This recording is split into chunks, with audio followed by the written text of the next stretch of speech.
Olá, bom ter você mais uma vez aqui com a gente no Nossa Macaé, o nosso podcast, aquele espaço em que a gente conversa com pessoas, representantes de entidades, de movimentos, que fazem um trabalho bacana e um trabalho importante para a sociedade macaense. Esse é mais um conteúdo do canal TV Câmara no YouTube. E hoje eu estou recebendo o Leonardo Machado, que vai falar para a gente sobre o movimento SOS Praia do Pecado. Leonardo, muito bom ter você aqui e com certeza a gente vai ter vai adquirir um conhecimento bacana aqui sobre o movimento ambiental de Macaé.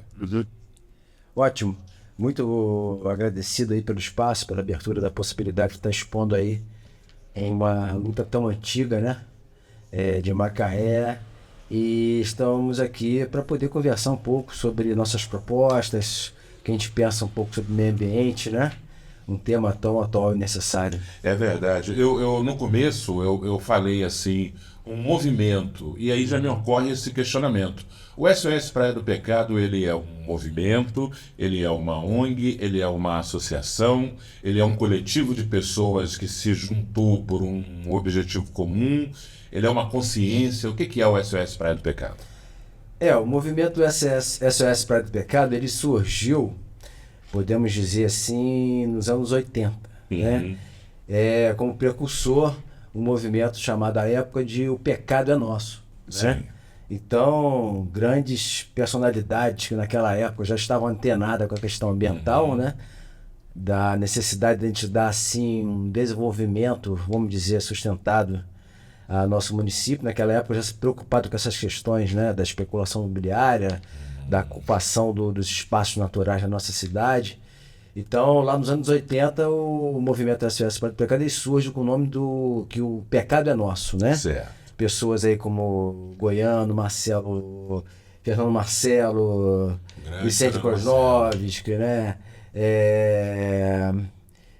Rômulo Campos, a época. Então, muita gente boa naquela época, nos anos 80, preocupado com a chegada de muitas pessoas, né? Nosso município teve um estouro em relação a seu número de habitantes, né? Então, naquela época, a pressão socioeconômica sobre os ambientes naturais se dava de uma maneira muito intensa.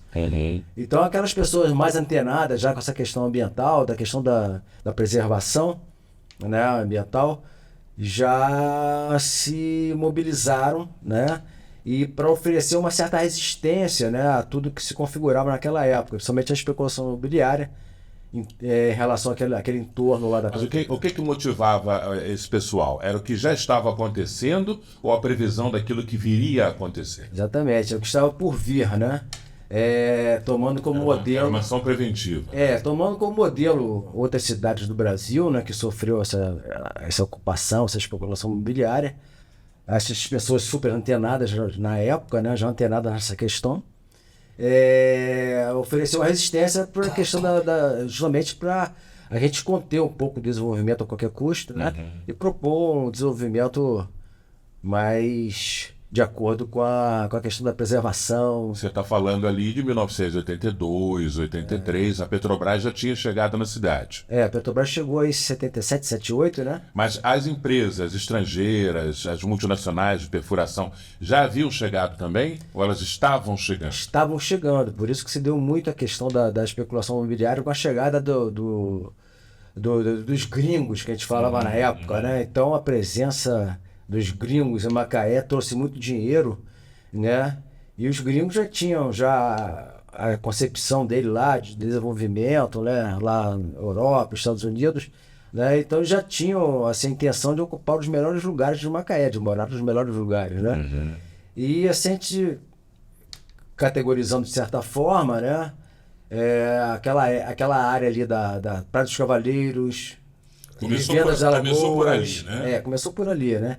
Aí depois se expandiu lá pro lado da Praia do Pecado, hoje Praia do Pecado, antiga morada das Garças, vivendo da Lagoa, né?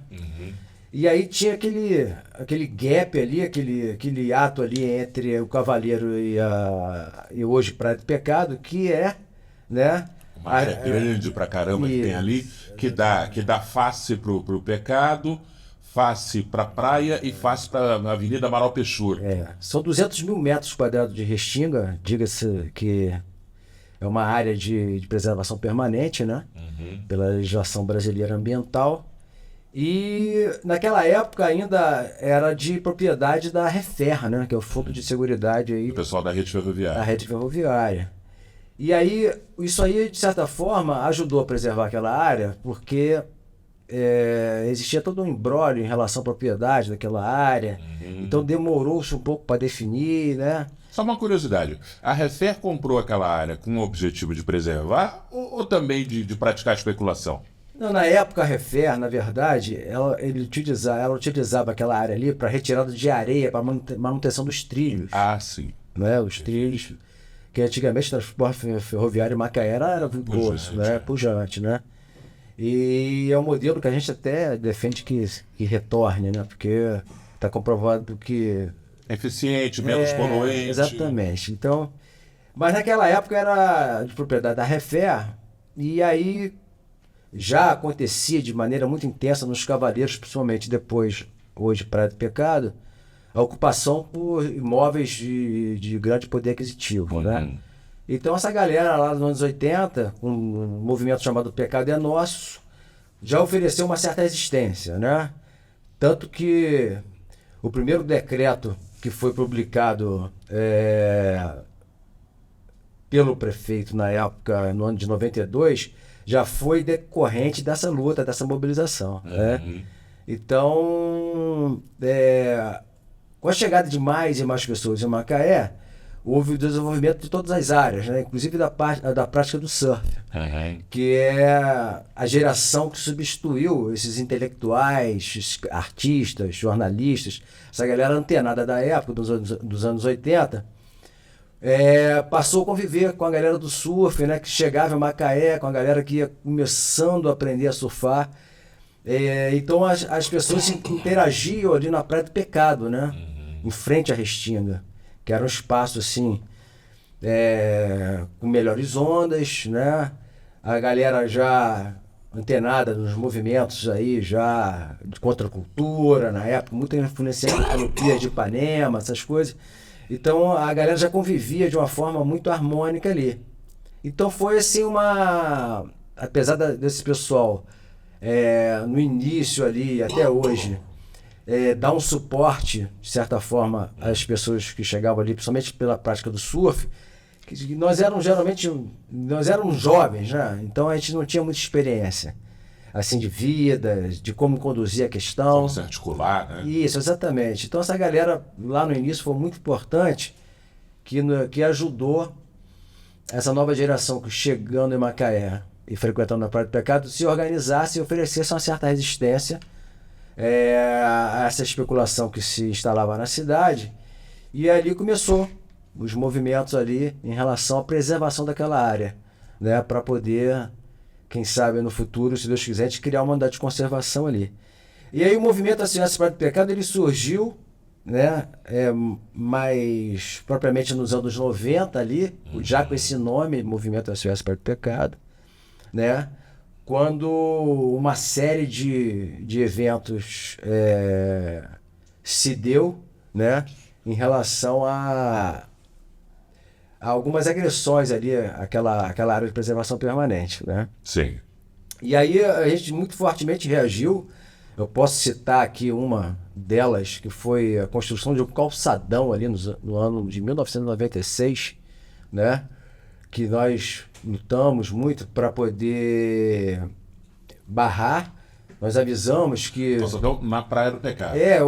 Já existiu ali um calçadão que ligava o Cavaleiro à Praia do Pecado. Ah, sim. Só que ali a gente... Naquela época já acontecia as ressacas muito fortes, periódicas, né? Como acontece hoje, e tende a ficar cada vez pior. Na época a gente avisou, olha... Foi até, na época, na imprensa, saiu como o calçadão mais caro do Brasil. E a gente avisou muito, assim, prontamente que aquilo ali não poderia ocupar aquele espaço, né? Aquele calçadão não poderia estar ali. Porque as ressacas, ciclos iam tomar aquele espaço e ia destruir o calçadão. E assim aconteceu, né? Então, a partir dessa construção, da supressão de vegetação para a construção desse calçadão, né, a gente reagiu muito fortemente, né? Foi quando a gente ganhou corpo, né? E a coisa culminou nos anos 2000, mais precisamente no ano 2000, quando se tentou a força ali, abriu uma estrada, né? Uma operação de guerra numa noite de janeiro do ano de 2000, onde dezenas de caminhões de barros, tratores, empilhadeiras, de tudo de aparato. Mas qual era a ideia? Fazer uma ligação do Cavaleiro? A ideia era fazer uma ligação entre o Cavaleiros e a Praia do Pecado de qualquer maneira. Sem passar por aquele traçado que está lá hoje. Isso. Fazendo uma alternativa de linha reta. Isso aí já, inclusive, com a intenção já de servir a especulação imobiliária, né? Então foi feita ali uma operação de guerra numa noite do ano de 2000, de janeiro, e aí a gente reagiu muito fortemente, porque foi uma operação assim, drástica, onde se tentou fazer uma estrada de barro vermelho sobre as areias finas e límpidas da Praia do Pecado, né? Aí houve uma reação muito forte, inclusive nessa noite houve confronto, houve vias de fato, Eu fico imaginando aqui, parece uma ideia de Jerico, né? É uma coisa inconcebível. É uma coisa inconcebível. Então a gente reagiu muito fortemente, inclusive a gente, naquela noite... O pau comeu. Pau comeu, exatamente, a expressão é essa. Aí ali amanhecemos ali o dia, né, naquele enfrentamento ali, os ecologistas, ambientalistas, contra um aparato gigante do poder na época, era executivo na época. E aí a gente reagiu muito fortemente, e aí a partir desse evento, né, a gente fez já, ainda no ano de fevereiro de 2000, um grandioso abraço que marcou muito a sociedade macaense, onde ali 5, 6 mil pessoas estiveram, todas elas numa manhã de sol, de uma maneira uníssona, clamor pela preservação do espaço, onde nós conseguimos ali dar a volta a toda aquela restinga, abração da restinga. Foi emocionante no ano de 2000, e aí a gente conseguiu assim movimentar e oferecer uma resistência muito grande, né, ao que se pretendia naquela época ali. Tanto que no ano de 2000, dezembro de 99, houve a venda daquele espaço da Refer para hoje o atual proprietário, que se chama-se Lagra Empreendimentos Imobiliários. Diga-se de passagem, é um capital que nós consideramos especulativo, sem compromisso nenhum com a qualidade de vida da nossa cidade. E nós, gente de fora. Né? Gente de fora, capital especulativo, né, que chegou, comprou aquela área ali da Refer, com o objetivo de construir ali 800 apartamentos. Eu tinha uma informação, inclusive, que aquela área também pertencia a um grupo empresarial que detém 300 farmácias no estado do Rio de Janeiro, que é o grupo Jamil Vasconcelos, das drogarias Pacheco. Isso não corresponde à realidade? Não é verdade? Não, corresponde. A Lagra é um braço desse grande conglomerado financeiro, que inclui as drogarias Pacheco. Família Barata. Samuel Barata, inclusive faleceu há poucos meses atrás, né? E hoje é da família, e a gente pretende, né, que o poder público consiga desapropriar aquela área ali e criar ali uma unidade de conservação. Mas aí, a partir dos anos 2000, a gente reagiu muito fortemente, e a gente se viu obrigado, pelo tamanho da luta, pelo tamanho dos interesses que circundam aquela área ali, a gente teve que ganhar o movimento já existia de fato, né? Então depois a gente passou a existir de direito, com CNPJ, grade de composição, estatuto, né? Exatamente, diretoria, né? Então a gente ganhou, assim, vamos dizer, aspecto legal, né? Não que o movimento, sem ter o aspecto legal de CNPJ, estatuto, cartório, ata, essas coisas, não tenha. Não é que ele fosse menos legítimo. Menos legítimo. A questão foi... A palavra é muito bem colocada. Não era legítimo, não deixava de ser legítimo, né? Porque Tanto que no ano de 2000 a gente já movimentava muito a sociedade, né? E a gente fez um grande jogo do abraço e fizemos outros também. Um no ano de 2007, 2011, repetimos o terceiro abraço. Então aí o movimento ganhou muita força. Fizemos audiências belíssimas na antiga Fafima, né? Onde lotamos o auditório com a juventude, com as pessoas da cidade. Foi muito, assim, legal essa época. E a gente vem buscando no longo do tempo manter essa mobilização, e a nossa luta até hoje está aí para poder contrapor isso tudo. Bom, quando você fala de uma luta desse tamanho, para preservar ambientes naturais tão belíssimos, tanto quanto são tão valiosos do ponto de vista da especulação, a gente lembra que o aparato da especulação ele é sempre muito forte, muito poderoso. Então você tinha que lidar, para preservar, você tinha que lidar com o poder público, que é o poder concedente, que permite que determinadas coisas aconteçam na cidade, e com o poder especulativo, que consegue ser muito persuasivo. Né? E o poder público, às vezes, é muito sensível ao poder de persuasão desses grandes conglomerados. Como é que ficava essa relação? Como é que era a relação de vocês com o poder público? Como é que o poder público se portava entre o especulador e o preservador? Bom, a gente procurou sempre ter uma relação de muito respeito com qualquer homem público, né, que atravessou todas essas décadas aí das nossas lutas, né?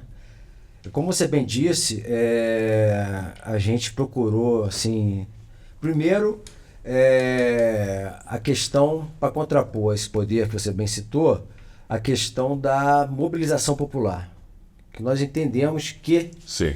é a única maneira de você contrapor a todo esse aparato, né?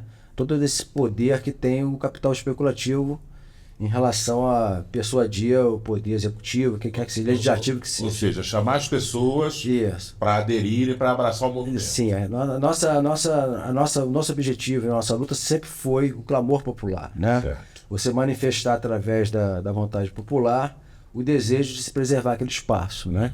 Porque entendemos que para contrapor todo esse poder que você muito bem relatou, só a mobilização popular é capaz de reverter isso. Bom, e usando o poder da mobilização popular, o SOS Praia do Pecado propôs muitas ações ao longo desses 40 anos. Além desse abraço à área da rede de preservação de Restinga, o que mais o SOS Praia do Pecado fez?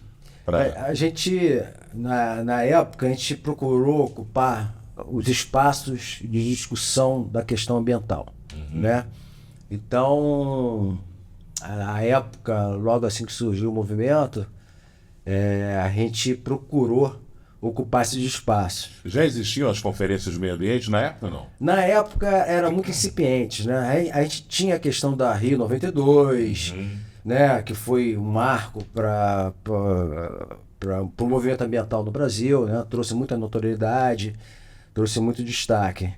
Então, na época, a gente procurou ocupar esses fóruns de discussão da questão da preservação do meio ambiente.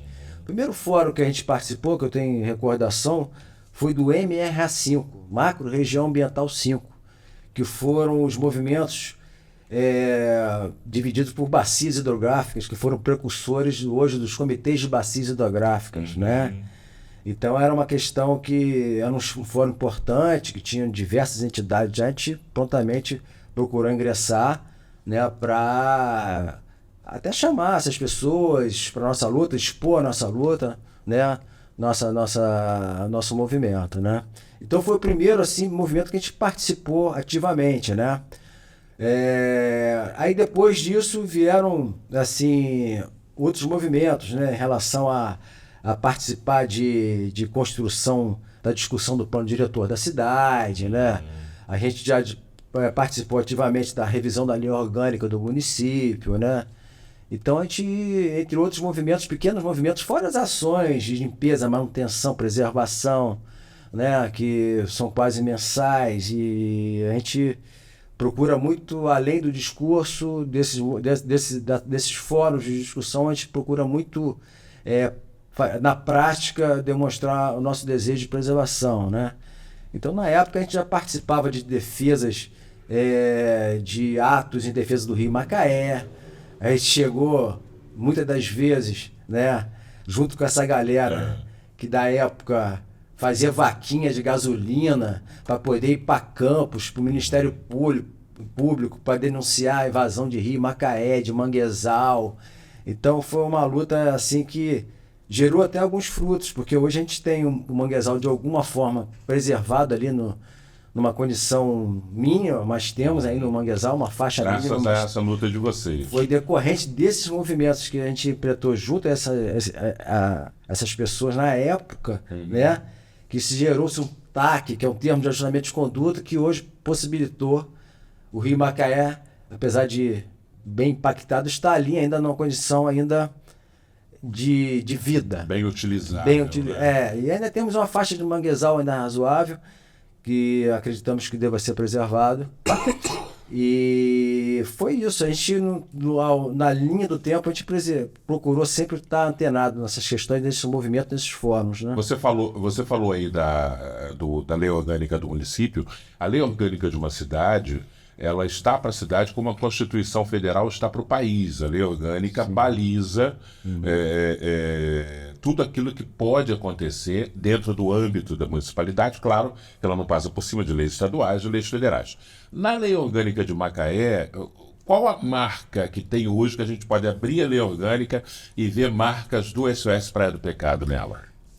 Olha, como eu te falei, né, esse pessoal que precursor do nosso movimento, ele já tinha essa preocupação muito forte, né, no dia a dia deles, né?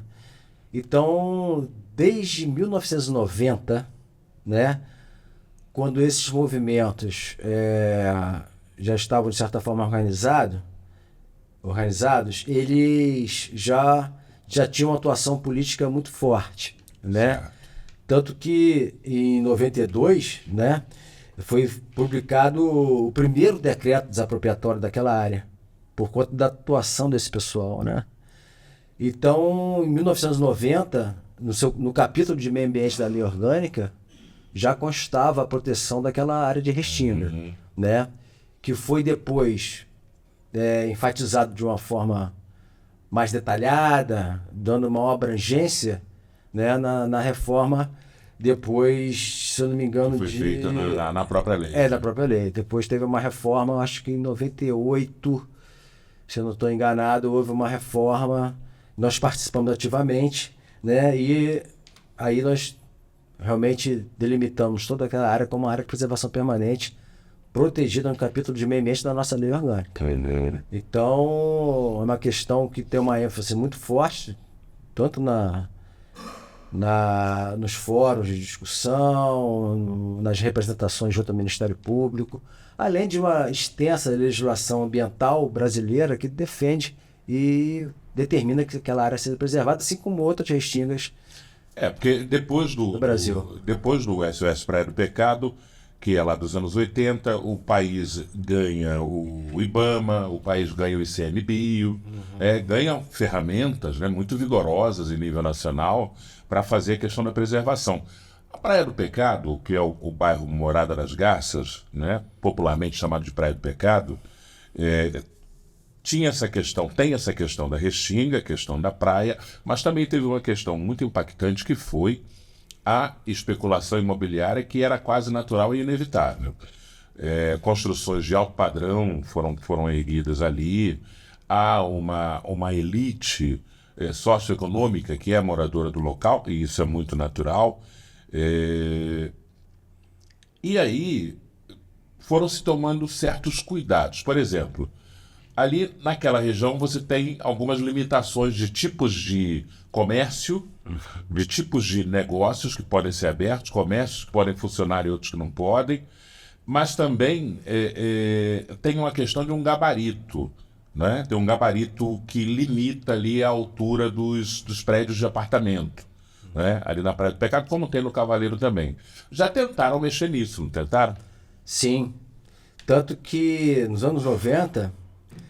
por conta das discussões do plano diretor, né, que nós participamos ativamente, né, o saudoso Didonê, né, que Mito Didonê. Doou muito da sua energia, disposição e vida para a construção de um plano robusto que nós temos, né, que é avançado, antenado com essas questões, né? Na época do plano diretor, a gente, por iniciativa do Movimento SOS Praia do Pecado, nós conseguimos reunir 14 associações de bairros e entidades e fazer uma representação linda, né, junto à comissão que preparava o plano diretor e também junto ao Ministério Público para justamente limitar o gabarito ali a 7 andares, porque existia uma projeção de se fazer 15 andares, né? E diante da nossa mobilização junto à Associação de Moradores e outras entidades da época, muito fortemente nós se contrapomos a esse gabarito. Então, a gente pode considerar que foi uma luta do movimento ambiental na época, essa limitação que hoje traz benefícios, né? Assim como também a questão do Eco-Orla da época, que fez toda a pavimentação daquela área ali, e que existia inicialmente a intenção de suprimir todas as casuarinas, né? Apesar de ser árvores exóticas, mas era um panorama que já estava solidificado, né? De uma forma ali com as casuarinas dispostas ali, dá toda a concepção que nós temos hoje ali. E também foi um outro movimento também que se queriam colocar também ali 7 quiosques na orla entre vivendas de Alagoa. A gente também foi totalmente contrapôs a ideia, conseguimos baixar para 3. Então, quer dizer, foi muito dessa mobilização por iniciativa do movimento SOS Praia do Pecado que nós conseguimos limitar ali o gabarito a 7 andares. Né? Senão a situação hoje estaria bem mais complicada, bem mais adensada, inclusive furtando a população de poder usufruir ali da insolação durante o período maior, né? Do dia, né? Que hoje em dia, dependendo da época do ano, mesmo com 7 andares, você já tem ali um sombreamento considerável. Né? De luz do sol. A partir de 1h da tarde, 2 horas, já começa o sombreamento e complica bastante. Bom, você deve estar imaginando, você que está assistindo a gente, que por ter o nome SOS Praia do Pecado, esse movimento se restringe apenas àquela região da cidade ali que compreende a Praia do Pecado, o bairro Morada das Gatas. Mas não, a atuação de vocês é uma atuação de toda a cidade, não é, Leonardo? Sim. Por isso que nós participamos ativamente, hoje em dia, do Conselho Municipal de Desenvolvimento Sustentável, do COMADES, né? Participamos com assento também do Comitê de Bacias Hidrográficas do Rio Macaé e das Ostras, né? Participamos ativamente de conferências, de diversos fóruns. Estamos organizando agora, junto ao EGIM, que é o escritório lá na pessoa do Rômulo Campos, estamos preparando, junto à comissão lá, da qual nós fazemos parte, da 6ª Conferência Municipal das Cidades, que vai acontecer agora no dia 3 e 4 de julho. Eu faço convite a todos para participarem. Importante. De importantes discussões em relação às políticas nacionais de desenvolvimento urbano. Estamos preparando lá, junto ao EGIM, essa conferência, onde a gente espera que toda a população se mobilize e participe ativamente, porque dali que vão sair discussões importantes para poder direcionar metas de políticas públicas importantes para a nossa cidade, né? E hoje em dia participamos também do Conselho Consultivo do Parque Nacional da Restinga de Jerubatiba, né? Que é uma joia que nós temos aqui na região. E estão sempre atenados, participando, discutindo, e não se limita só à defesa da Praia do Pecado, né? A gente tem ações de defesa do Rio Macaé, da Lagoa de Boa Circa, né? Do nosso lado, alto curso do Rio Macaé. Sim, a gente tem uma esplendorosa beleza na região serrana, né? Exatamente. Belezas naturais fantásticas. Então a gente acredita que daquilo que a gente pode dar conta, né? Que é bom se dizer que todo esse trabalho é voluntário, cara. Tem ninguém que ganha um tostão, pelo contrário, a gente bota o dinheiro do nosso bolso para poder fazer a roda girar. Então é um trabalho voluntário daquilo que a gente tem condição de dar conta, de participar de forma assim, muito objetiva e com resultado, a gente tem participado. Recentemente a gente teve aí uma discussão a respeito de um projeto de emenda constitucional, de uma PEC, que flexibilizaria a questão das áreas de marinha, né, ao longo da costa brasileira. Negócio meio doido, né? A gente parte do conceito que, salvo raríssimos casos, né, todo o litoral brasileiro deve pertencer ao povo brasileiro, né? A gente tem uma preocupação muito grande, né, hoje em dia, com um tema chamado justiça ambiental, né? E esse tema tem muito a ver com isso, porque você estaria limitando, né, o acesso da população como um todo a grande porcentagem do litoral brasileiro, né? Porque o litoral brasileiro é belíssimo, né? Então, hoje já existem algumas restrições pelo Brasil afora que causam bastante incômodo. Então, nós vemos assim não vemos com bons olhos esse projeto, né? Defendemos que as áreas continuem públicas e que sim, que o poder público, dentro daquilo que for possível fazer, né? Que se crie espaço nesses ambientes para a população usufruir, como é a nossa proposta. A nossa proposta em relação a essa área não é deixar a área intacta ali, sem nenhuma utilidade, né? A gente quer criar uma unidade de conservação, né, no modelo Parque Natural Municipal, porque permite... Que possa ser visitado, usufruído pelas pessoas. Porque permite à população como um todo, dentro dessa categoria de unidade de conservação, a gente criar um espaço que Macaé detém uma demanda muito grande, né? Um espaço de convívio social, lazer, contemplação, pesquisa, educação ambiental, além de outros inúmeros serviços que aquela área já presta, né? A gente chama dos serviços ecossistêmicos, né? Que é um conceito novo que surgiu a partir daquilo que a natureza pode oferecer para a gente, para adaptação a toda essa loucura que está acontecendo por aí, né? Essas mudanças climáticas que já estão em curso. Não é uma coisa para daqui a 10 anos, nem 20 anos, nós já estamos sofrendo as consequências, né? Estamos correndo contra o tempo, né? Apesar dos cientistas já estarem falando sobre esse assunto há quase 4 décadas, 5 décadas, né? Eu me lembro que em 2006 eu li o livro do Al Gore, vice-presidente americano, que tem uma luta belíssima em relação... Virou um dos maiores conferencistas do planeta, exatamente, né? Na área ambiental. O livro dele, Uma Verdade Inconveniente, né? De 2006. Né? Então ali ele já desenha, já tece comentários de que a situação já era bem crítica naquela época, né? E hoje em dia, apesar de passados 20 anos praticamente, a gente está engatinhando, né? Nessa questão das políticas necessárias em relação às adaptações do clima, das mudanças climáticas, visto o que aconteceu no sul, né? Tá tudo ligado, né? Não tem como você desconectar a questão da preservação do ambiente. Nós somos parte, nós somos seres vivos, assim como o planeta também é um ser vivo. Nós tivemos agora recentemente, eu tomei um susto quando eu vi, eu estava almoçando e assistindo um telejornal, e aí de repente entra uma notícia dos Estados Unidos com um alagamento no Texas. E eu falei, rapaz, eu nunca tinha ouvido falar nisso. Não, houve enchentes grandiosas lá no Emirados Árabes, Dubai, Arábia. Também. Uma enchente no deserto. Que louco. Quase que um maremoto. Uma onda de calor louca. A Europa agora está se preparando para uma onda de calor que parece que vai ser avassaladora. E a gente está muito preocupado com isso tudo, né? Então a gente procura estar aqui no nosso... Porque cuidar do nosso metro quadrado é a melhor forma de se contribuir com todo, né, Chico? Isso. Então a gente tem muita preocupação.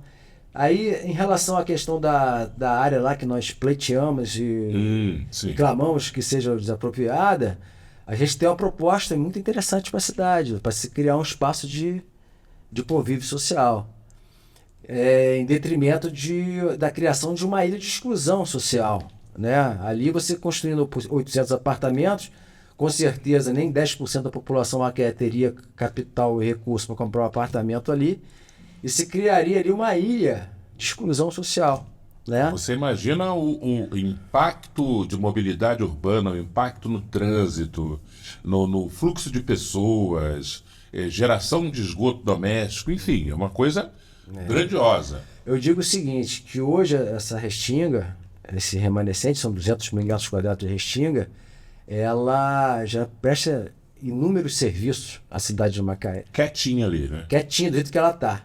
Né? Hoje em dia surgiu o conceito de cidade esponjas, né? Recentemente. Justamente para poder dotar a cidade de espaços que consigam, sim. Né? Diante dessa... As cidades são muito impermeáveis, né? Muito asfalto o tempo todo. É muito asfalto o tempo todo e tal, e causa esses impactos avassaladores que nós vimos aí recentemente pelo mundo afora e especialmente também no Brasil, agora no Sul, né? Então, hoje em dia, aquela área já presta ali inúmeros serviços, né? Você imagina só aquela área, ali, como você bem disse, impermeabilizada, né? Hoje existe ali um frágil equilíbrio ali, muito propiciado até pela presença da Restinga como está. Porque você impermeabilizando aquela área ali, você imagina, conforme você falou com muita propriedade, os impactos que seriam, né, gerados. Adensamento populacional, aquela área ali hoje já funciona como uma gigantesca esponja, sugando ali as grandes precipitações de chuva, né? Hoje em dia nós já temos ali alagamentos consideráveis em todo o entorno, né? Por conta da impermeabilização daquela área toda ali, com as indústrias, com a população, com moradias e tal. Então, se impermeabilizando aquela área ali, o frágil equilíbrio que já existe hoje ali, toda essa questão de adensamento, de tráfego, esgoto, alagamentos... né? Só piora, né? Só se pioraria. A tendência é piorar. Ficariam muito pior. Então, já digo que hoje, aquela área de Restinga já oferece interessantes serviços ecossistêmicos para a nossa cidade. A gente não vislumbra, não vê a possibilidade de destino daquela área que não seja a preservação. No início do nosso papo aqui, você falou que lá nos anos 80 existiram precursores dessa consciência que foi o pecado é nosso e que posteriormente virou isso que está aqui, SOS Praia do Pecado. E que houve esses precursores e depois veio uma renovação com os surfistas, com o pessoal que veio de fora, que tinha essa pegada. 40 anos depois, está sendo preparada uma nova geração aí? Já tem uma juventude pegando o trabalho de vocês também para dar continuidade para os 40 anos para frente? A gente tem uma preocupação muito grande com isso, sabe, Silvio? Inclusive, a gente, agora, nesse novo mandato que eu estou, né, dentro dele agora, né? Que eu já estive lá na presidência da ONG há muitos anos atrás, aí estive fora, outros amigos estiveram e agora, recentemente, eu retornei. Então, dos objetivos, assim, que eu tenho muito fortemente na minha gestão é de motivar as novas gerações a gostar da causa. A pegar o bastão, né? Que nós possamos amanhã depois passar o bastão, né? Nossa geração que começou a luta lá atrás, tá todo mundo coroa, né? Vamos dizer assim, né?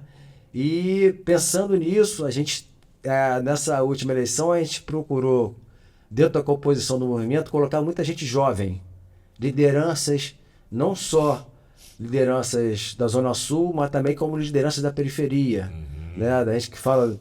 né, depois da ponte, né? Isso. Então a gente tem, dentro da nossa composição estrutural, representantes dessas comunidades, não só da zona sul da cidade, mas de outros cantos da cidade e jovens, né?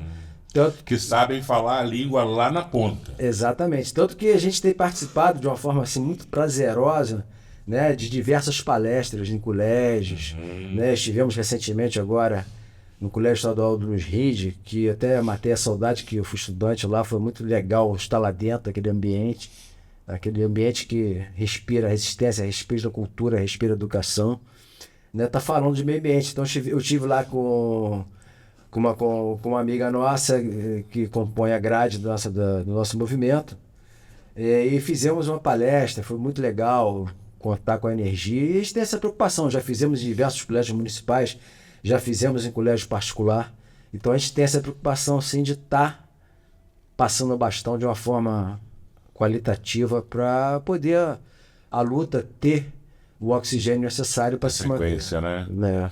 Quem quiser conhecer o SOS Praia do Pecado, saber das metas, saber dos compromissos, saber da história, pode acessar onde? Tem rede social, tem site, como é que faz? Nós temos aí as nossas redes sociais, temos nosso Instagram, né, o SOS _ Praia do Pecado. Temos também o nosso Facebook. Sim, né? SOS.Praia do Pecado. E tem um site também, né? O Facebook é SOS.Praia do Pecado e o Instagram é SOS_Praia do Pecado. E temos também o nosso site, o sospraiadopecado.org.br, e lá a gente tem assim, informações bem legais da história, da luta. E estamos sempre aí... Pessoas que quiserem se juntar, que quiserem unir forças, podem acessar as redes sociais, manter contato também. Sim. Utilizamos a ferramenta maior que a gente utiliza hoje em dia, o Instagram, né? Até por conta da penetração maior e tal, mas estamos atentos a outras questões também. Então estamos sempre lá divulgando nossa luta, nossas causas, nossas ações, e contamos com o engajamento de todos, que é super necessário para a nossa cidade. A gente está dando um destino saudável àquela área lá tão importante para o nosso município, né? Tá aí, maravilha. Leonardo Machado, presidente, você é presidente hoje, Estou presidente do Você movimento. está presidente. Presidente do movimento SOS Praia do Pecado. Muito obrigado pela tua presença aqui, obrigado pelas informações que você trouxe, sucesso para essa empreitada, que a gente sabe que não é fácil conscientizar mentes e se contrapor a lobbies poderosos, né? Principalmente os especulativos. Não é tarefa fácil, mas a gente deseja sorte para você. Nós te agradecemos o espaço aqui, Silvio, e nós temos fé, disposição para poder, dentro dessa luta, ofertar um presente tão importante para a cidade, que é a criação dessa unidade de conservação, tão importante para o município de Macaé e para a nossa qualidade de vida. Porque a gente tem que cuidar não só do meio rural, onde estão as grandes florestas, né, onde estão as grandes nascentes, os grandes rios. Nós temos que se preocupar também com a questão urbana, porque é na cidade que se darão as grandes batalhas em relação às mudanças climáticas.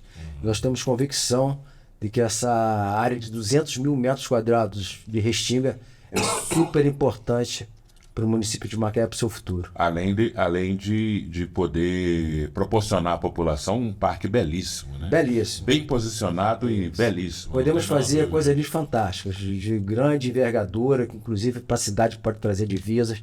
Muito interessante para a cidade. Vamos torcer para que isso aconteça e logo. Obrigado, Silvio. Gente, é isso aí. Esse é o Nossa Macaé, o podcast em que a gente discute com pessoas e organizações que fazem um trabalho importante para a nossa cidade. Nós temos um encontro marcado na próxima edição. Eu conto com a sua audiência. Até lá!